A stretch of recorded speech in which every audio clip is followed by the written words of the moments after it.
Okay အားလုံးပဲမင်္ဂလာပါကျွန်တော်တော့ Sky ပဲဖြစ်ပါတယ်ဒီနေ့မှာတော့ကျွန်တော်ပြိုင်ပွဲဝင်ပြိုင်အောင်ဖြစ်ပါတယ်ဘယ်လိုပြိုင်ပွဲလဲဆိုရင်ကျွန်တော်တို့ကသူတို့သတ်မှတ်ထားတဲ့အချိန်ကိုပြအတိအကျရက်နိုင်တဲ့လူကနိုင်တယ်ပေါ့နော်ကျွန်တော်အတိအကျမဟုတ်ရင်ကျွန်တော်တို့ပို့ပြီးနီးစပ်တဲ့လူကနိုင်မဲ့ပြိုင်ပွဲကိုကျွန်တော်ဝင်ပြိုင်အောင်ပဲဖြစ်ပါတယ်အေးဆိုတော့ကျွန်တော်တို့ဒီမှာပြိုင်ပွဲတွေရောက်လာပြီပေါ့နော်လူတွေအများကြီးပဲဟာအဲ့ဒီမှာတယောက်လွတ်နေဆိုတော့ကျွန်တော်ဝင်ပြိုင်လိုက်ပါဟာရောက်လိုင်းကြောင်လာမှမသိဘူးOkay round 1ကျွန်တော်တို့က stop time up တဲ့8စက္ကန့်ကိုကျွန်တော်တို့အတိအကျရက်နိုင်ရမယ်ပေါ့နော်အတိအကျမဟုတ်ရင်ကျွန်တော်တို့အနီးဆက်ဆုံးရက်နိုင်တယ်ရတယ်ပေါ့နော်တဲ့အောင်သူက96ရာခိုင်နှုန်းတော့နီးစက်တယ် Okay ဆိုတော့ကျွန်တော်သူ့ထက်ပိုပြီးနီးစက်အောင်လုပ်ပြ1 2 3 yes ကျွန်တော်သူ့ထက်ပိုပြီးနီးစက်သွားတယ်မကျန်99.85ရာခိုင်နှုန်းတော့ဆိုတော့ round 1ကတော့ကျွန်တော်နိုင်သွားပြီပေါ့နော်ဆိုတော့ round 296ရာခိုင်နှုန်းရတယ် Okay ဆိုတော့မဆိုးပါဘူးဒီခါလေးကျွန်တော်နိုင်ဝိုင်းရမယ်ဆိုတော့ round 3 ထိတော့ရှိရဗျ round 1နဲ့ round 3နိုင်လိုက်ရပြီ Oh my god ကျွန်တော်သူ့ထက်နည်းနည်းလေးတာပါတယ်ဆိုတော့ဒီဘွဲလေးကျွန်တော်ထပ်နိုင်ဝိုင်းပေါ့နော်ဆိုတော့ဒီဘွဲတော့ကျွန်တော်နိုင်ဝိုင်းပါပြီဘာလို့ဆိုတော့ကျွန်တော် round 3 ထိရှိရပေါ့နော် Yes ဒီဘွဲတော့ကျွန်တော်နိုင်သွားပြီဆိုတော့ကျွန်တော်ဒီမှာကျွန်တော်ခေါင်းပေါ်လေးမှာတွေ့ရတာမသိဘူးကျွန်တော်နှစ်ပွဲနိုင်ထားတယ်ပေါ့နော်နှစ်ပွဲနိုင်ထားတော့ကျွန်တော်ခေါင်းပေါ်မှာနှစ်ပြတယ်ဟာအောင်ဒီဘွဲက၄ဘွဲတောင်နိုင်ထားတာဟာဒီဘွဲဆရာကြီးတမ်းမသိဘူးဒီဘွဲကိုကျွန်တော်ဖြုတ်ချင်တယ်ဒီဘွဲကိုဒါပေမဲ့ဒီဘွဲကဆော့နေဆိုတော့ကျွန်တော်ရှားတယောက်နဲ့ပဲတော့ဆော့လိုက်ဆိုတော့ဒီကောင်နဲ့ဆော့မယ်ဒီကောင်နဲ့ဆော့အဲ့တော့ဒီကောင်၅ဘွဲတောင်မှာဒီပေးနာကောင်ဘရင်အုတ်ထုတ်ဆောင်းထားတဲ့ကောင်၅ဘွဲတောင်နိုင်ထားတာ Okay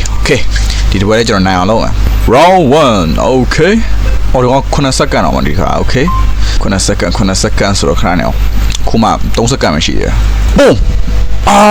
ရောင်လောရတယ်ကွာ6ကျွန်တော်ဟိုဟာလောရတာ96ပဲရလိုက်တယ်ဒီကောင်အောင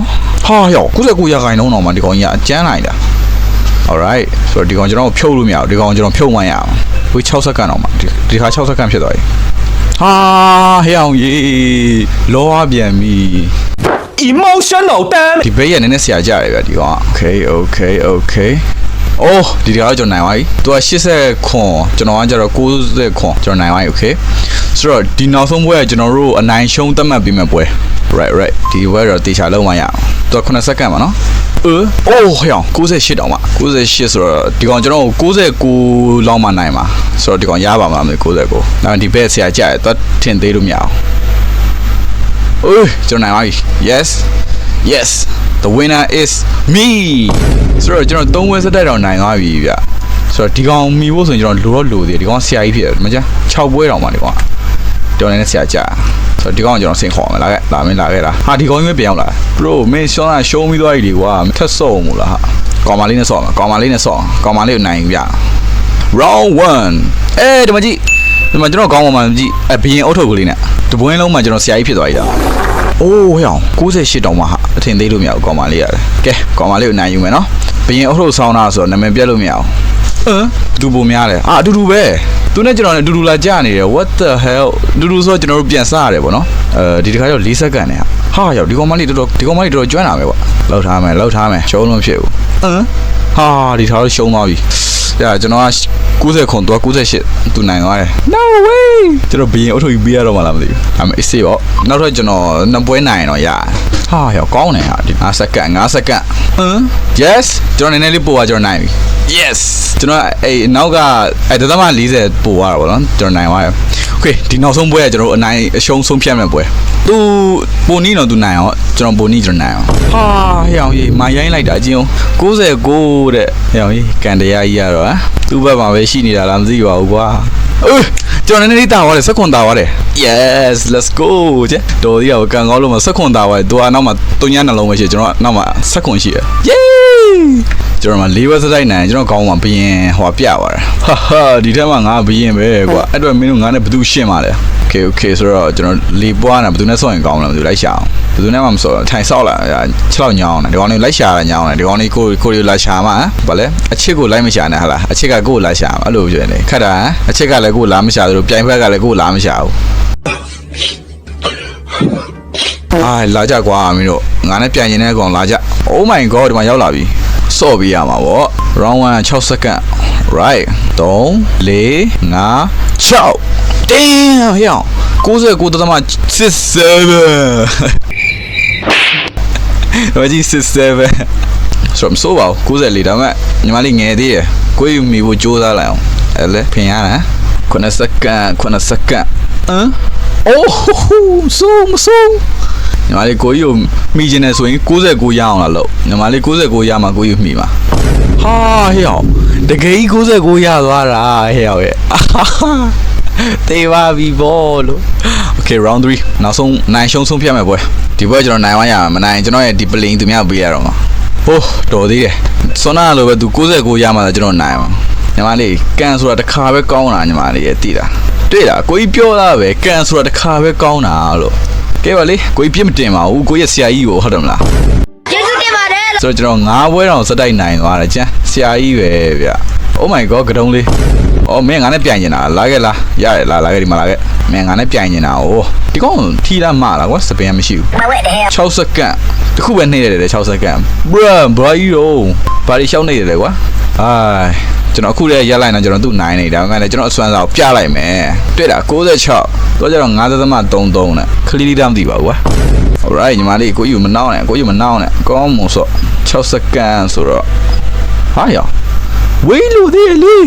ဝေးလူသေးရအောင်ရောင်ရှောက်နေလိုက်တာကလေးဆိုတော့နိုင်မချင်းရင်ပါဘူးကွာဒါမှလည်းငါရဲ့ပလင်ပေးရမှာဆိုတော့နိုင်အောင်တော့ဆော့ပေးလိုက်မယ်နော်ညီမလေးကျင်းအောင်ဝေးနိုင်အောင်ဆော့ပေးလိုက်မယ်အိုး6ဝက်စတိုက်နိုင်သွားပြီ yes ဒီ server ထဲမှာကျွန်တော်ထက်ကျန်တဲ့ကောင်ရှိတာဖင်ကောင်း star ဟမ်သူရတယ်ဆိုပြီးဖင်ကောင်း star တာဆိုတော့ player တွေဘယ်ရောက်ကုန်တာတော့မရှိတော့ဘူးဟာရောဒီကတုံးလေးကကျွန်တော်နောက်လိုက်နေတယ်လောက်ကြပါမကျင်တတ်ဘူးလားမသိဘူးကျွန်တော်နိုင်သွားတာကတုံးလေးလိုက်လာပြီကျွန်တော်နောက်ကိုကြကြပါဦးဒါပိုက်တာအော်ဒါ robust နဲ့ဝယ်ရတဲ့ခုံနေဒါ brain hawk ခုံကြီးအော်ဒါအဲ့ပတ်စံနဲ့ဝယ်လို့ရကျွန်တော်ပတ်စံ300ကျော်ရှိ300ကျော်ဆိုတော့ကျွန်တော်ပန်းအောင်လေးဝယ်လိုက်ဒီမှာပန်းအောင်ခုံလေး okay တရားတော့ဆော့မယ်ကျွန်တော်နဲ့ဘယ်သူဆော့မှာလဲnoမင်းစောနဲ့လို့မရဘူးမင်းကလေးလေးလာဟိုမှာဒီကောင်ဒူဘိုင်းကောင် damn ဒူဘိုင်းမြောက်ကြီးဟာ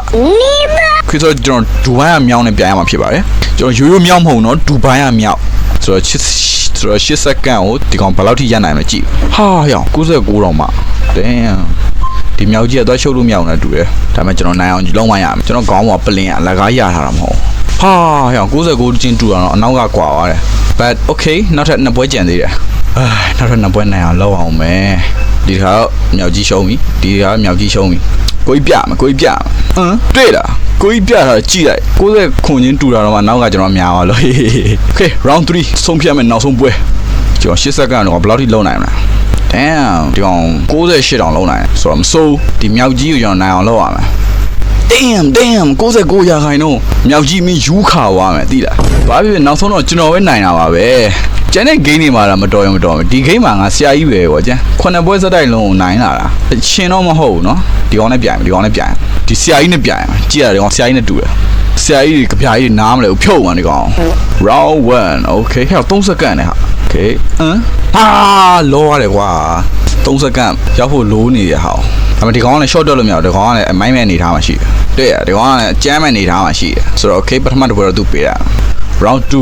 2လဲ3စက္ကန့် alright ဒီပွဲကကျွန်တော် show ရင်တော့ကျွန်တော် show ပြီအော်လောပြန်ပြီဟဲ့အောင်ကြီး95တဲ့ဒီပွဲဒီကောင်နိုင်ရင်ကျွန်တော် show ပြီပေါ့နော်ဘာလို့ဆိုကျွန်တော်3ပွဲမှာ2ပွဲနိုင်ရင်အဲ့လူက auto နိုင်တယ်ဗျ show သွားပြီကျွန်တော် show သွားပြီကျွန်တော်ဒီဆရာကြီးနဲ့မှကျွန်တော် show သွားတယ်လေဗျာကျွန်တော်ဒီကောင်ပလင်သူ့ပေးရတော့မှလားမသိဘူးကျွန်တော်တို့ပြန်လဲ okay ဝယ်လိုက်မယ်ကျွန်တော် robust နဲ့ကိုပေးဝယ်လိုက်တယ်ကျွန်တော်ဒုတိယနေရာဝယ်လိုက်တယ် okay ဆိုတော့ကျွန်တော်အခွင့်အရေးလေးရှိသေးလို့တော်သေးတယ်ဒါပဲလေဒီကောင်ဒီဝဲတာကျွန်တော်ကိုမနိုင်ဘူးဆိုရင်ကျွန်တော်နိုင်ပြီသွားပြီကွာဒီကောင်နိုင်သွားတယ်ဟာကျွန်တော်အခွင့်အရေးမရှိတော့ပါဘူးလားရှိသေးတာလားအခွင့်အရေးအခွင့်အရေး29လို့လားတော်ပြီအဲ့ဒါတော့တော်ပြီနောက်ဆုံးတော့ကျွန်တော်ရှုံးသွားပါပြီ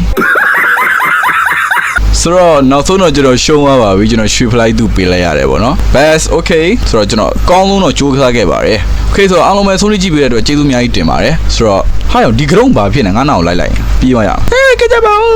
okay ဆိုတော့အားလုံးပဲဒီဗီဒီယိုလေးကိုကျွန်တော်ဒီမှာပဲဆုံးသတ်လိုက်မယ်ပေါ့နော်အားလုံးပဲဆုံးဖြတ်ကြည့်ပေးတဲ့အတွက်ကျေးဇူးအများကြီးတင်ပါတယ်ဆိုတော့ကျွန်တော်တို့နောက်ဗီဒီယိုမှာပြန်လည်ဆုံတွေ့ကြပါမယ်အားလုံးပဲ bye bye